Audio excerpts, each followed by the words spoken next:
कृष्ण कन्हैया की घर घर मुरली बजैया की आरती कृष्ण कन्हैया कृष्ण तुम यशोदा की छैया कृष्ण तुम यशोदा की छैया कृष्ण तुम यशोदा की छैया कृष्ण तुम यशोदा की छैया श्याम बलदाऊ के भैया श्याम बलदाऊ के भैया श्याम बलदाऊ के भैया श्याम बलदाऊ के भैया ओ वन वन गाय कन्हैया की आरती कृष्ण कन्हैया की वन वन गाय कन्हैया की आरती कृष्ण कन्हैया की घर घर मुरली बजैया की आरती कृष्ण कन्हैया की घर घर मुरली बजैया की आरती कृष्ण कन्हैया कृष्ण तुम कंसासुर मारो कृष्ण तुम कंसासुर मारो श्याम तुम भूमि भार तारो श्याम तुम भूमि भार तारो सभी लोग आरती जल्दी जल्दी करते चले पब्लिक ज्यादा है आरती कम है कृष्ण तुम कंसासुर मारो कृष्ण तुम कंसासुर मारो कृष्ण तुम कंसासुर मारो कृष्ण तुम कंसासुर मारो श्याम तुम भूमि भार तारो श्याम तुम भूमि भार तारो कालिया नाग कन्हैया की आरती कृष्ण कन्हैया की कालिया नाग कन्हैया की आरती कृष्ण कन्हैया की घर घर मुरली बजैया की आरती कृष्ण कन्हैया की घर घर मुरली बजैया की आरती कृष्ण कन्हैया की कृष्ण तुम अर्जुन के प्यारे कृष्ण तुम अर्जुन के प्यारे कृष्ण तुम अर्जुन के प्यारे कृष्ण तुम अर्जुन के प्यारे श्याम हो भगतन रखवाले श्याम हो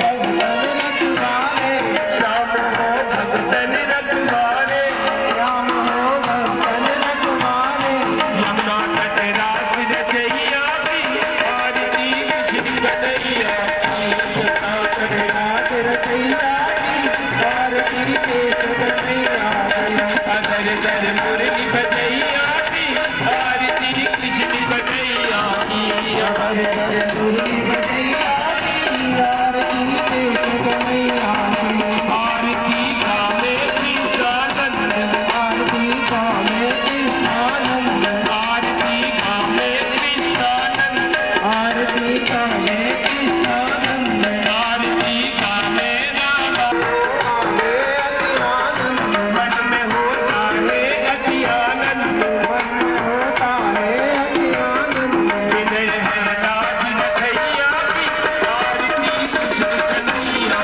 की विनय है राज रखैया की आरती कृष्ण कन्हैया की विनय है राज रखैया की आरती कृष्ण घर घर मुरली बजैया की आरती कृष्ण कन्हैया की आरती कृष्ण कन्हैया की आरती कृष्ण कन्हैया की आरती कृष्ण कन्हैया की आरती कृष्ण कन्हैया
कृष्णात् परं किमपि तत्त्वमहं न जाने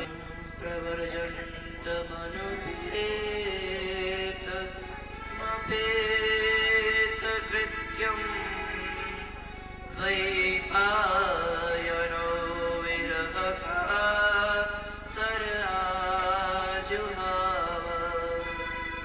पुत्रेति तन्मयतया तरवोभिनेदो तं सर्वं महिमानतोऽस्मि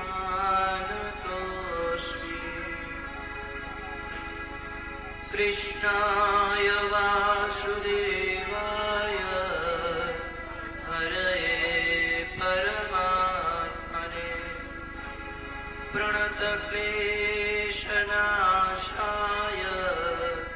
गोविन्दाय नमो नमः गोविन्दाय नमो नमः श्री राधे मेरे स्वामिनी मैं राधे जो को जन्म जन्म मोहे दीजियो श्री वृंदावन को वास।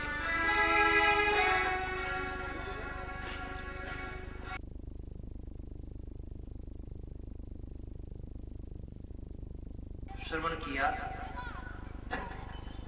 देवहूति माता और कपिल देव के प्रसंग को और भगवान शंकर की चरित्र को श्रवण करने से पहले भगवान शंकर के दिव्य झांकी का भी आपने दर्शन किया। श्री सुखदेव भगवान ने कहा कि परीक्षित दक्ष के सबसे छोटी पुत्री सती उनकी शादी तो हो गई, विवाह तो हो गया, किंतु जवानी अवस्था में ही उनको अपना शरीर त्याग करना पड़ा। ससुर और दामाद के झगड़ा के कारण, ससुर और दामाद के मनमुटाव के कारण सती ने अपना शरीर त्याग कर दिया। बड़ा आश्चर्य लगा परीक्षित को कि भगवान मेरे भोले बाबा तो आशुतोष आशु शीघ्रम तुष्यति आशुतोष, जो अत्यंत शीघ्र प्रसन्न हो जाए, तो उनका नाम आशुतोष है। फिर मेरे भोले बाबा जो भोले, अत्यंत भोले, तो उन भोले बाबा से दक्ष ने द्वेष क्यों किया? और इतना द्वेष किया कि जिस द्वेष के कारण सती मां को देह त्याग करना पड़ा। मेरे भोले बाबा तो बहुत भोले।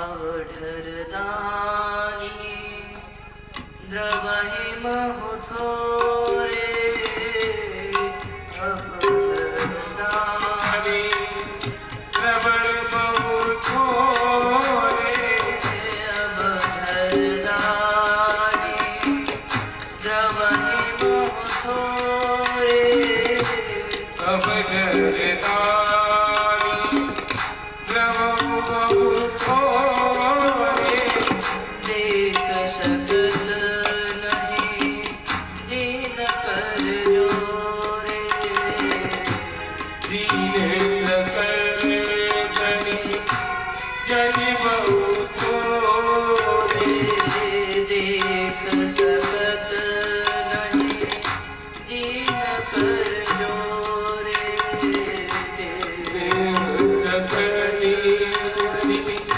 दीन कर जोरे। मेरे भोले बाबा तो अवधरदार,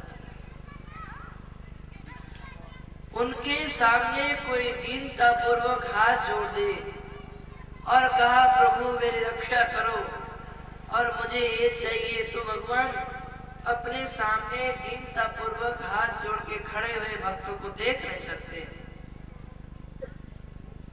इतने भोले हैं, इतने दयालु हैं, फिर ऐसे प्रभु से द्वेष क्यों किया? सुखदेव भगवान बोले कि परीक्षित इसमें कारण है। कारण ये है कि एक बार ब्रह्मा जी ने दक्ष को प्रजापति बना दिया, देवताओं का प्रजापति घोषित कर दिया, प्रजापति के पद पर प्रतिष्ठित कर दिया। तो जैसे ही प्रजापति के पद पर दक्ष प्रतिष्ठित हो गए तो उनको बहुत अभिमान हो गया, क्योंकि पद पाकर भी व्यक्ति को बहुत अभिमान होता है। अभिमान के कई कारण होते हैं, पदाभिमान, रूपाभिमान, विद्याभिमान, धनाभिमान। किंतु अभिमान कोई भी हो पतन का कारण होता है। व्यक्ति अभिमान करें क्यों? अभिमान करने के लिए व्यक्ति के पास है क्या? कुछ भी तो नहीं। अरे कोई रूप का अभिमान करे तो रूप का जो सुंदरता है वो रूप की सुंदरता कब तक रहेगी? रूप की सुंदरता ज्यादा दिन नहीं रहेगी। और पता लगा दस्त लगे तो रूप की सुंदरता 2 दिन में धरी रह जाएगी। किसी को विद्या का बड़ा अभिमान होता है कि मैं बड़ा विद्वान हूँ, मैं बड़ा जानकार हूँ, मैं बड़ा ज्ञानवान हूँ। तो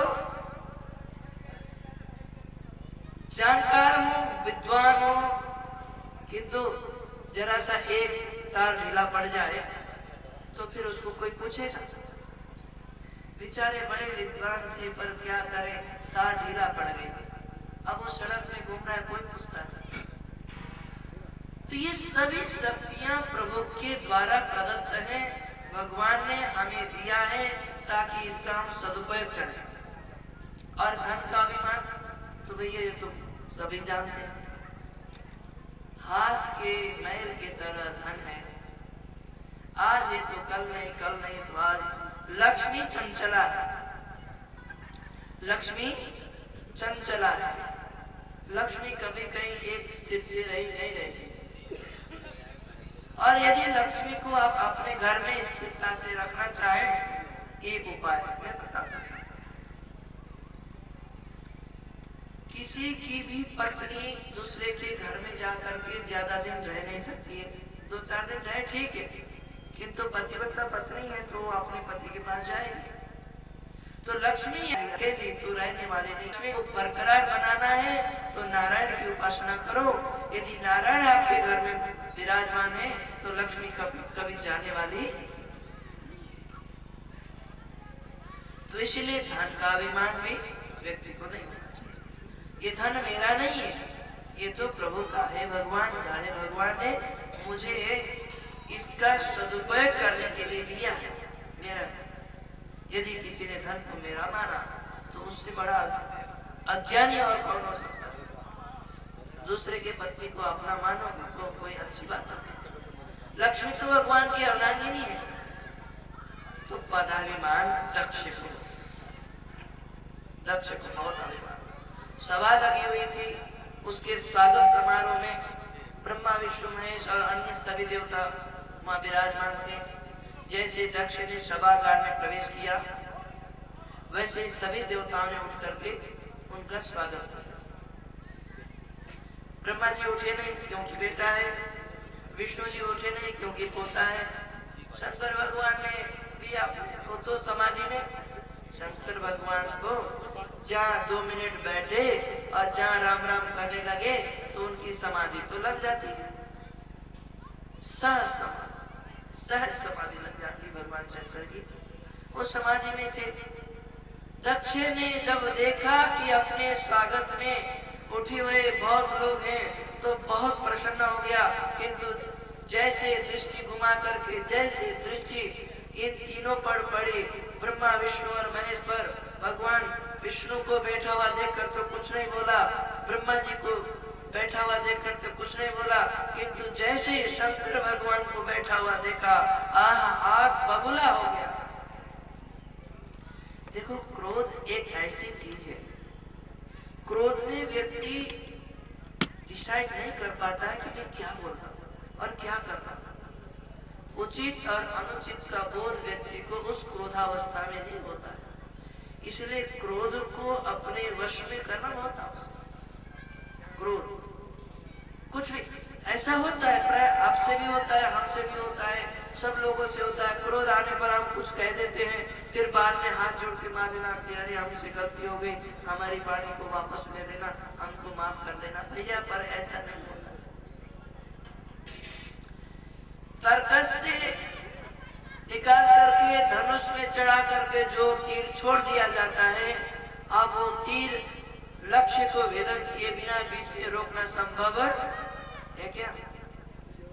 राइफल है आपके पास, राइफल सीधा करके लक्ष्य को निशाना करके आपने गोली दग लिया, राइफल से गोली निकल गया, तो आप बताइए क्या उस गोली को आप बीच में रोक सकते हो? हैं? बोलो ना, नहीं रोक सकते। थोड़ा जोर से बोलिए, बहुत दूर हो नहीं सुनाई नहीं बोले। ऐसे ही जो मुख से निकली हुई वाणी है, वो तो प्रभाव करेगा, वो निकल नहीं सकता है, और उसका जो साइड इफेक्ट भी होगा, कुछ भी हो सकता है। इसलिए सावधान रहने की आवश्यकता है। वाणी बहुत संयम से बोलिए, क्योंकि वाणी ही एक ऐसी है जो अनर्थ भी कर सकती है, कहां से कहां। देखो, महाभारत का बीज आप जानते हो?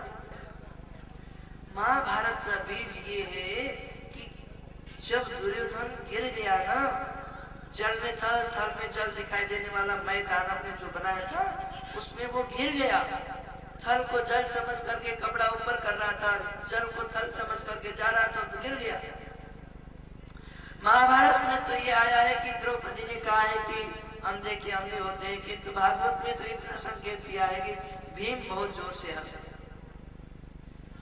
और भीम जोर से हंसे, और युधिष्ठिर के मना करने पर भी और लोग और स्त्रियां भी बहुत जोर से हंसे। बस केवल हंसने मात्र से कुछ कहा नहीं था। दुर्योधन को अपना अपमान का अनुभव हुआ, अपमान का अनुभव हुआ। तो बस यही महाभारत का कारण। इसलिए वाणी बहुत संभाल के बोलना चाहिए।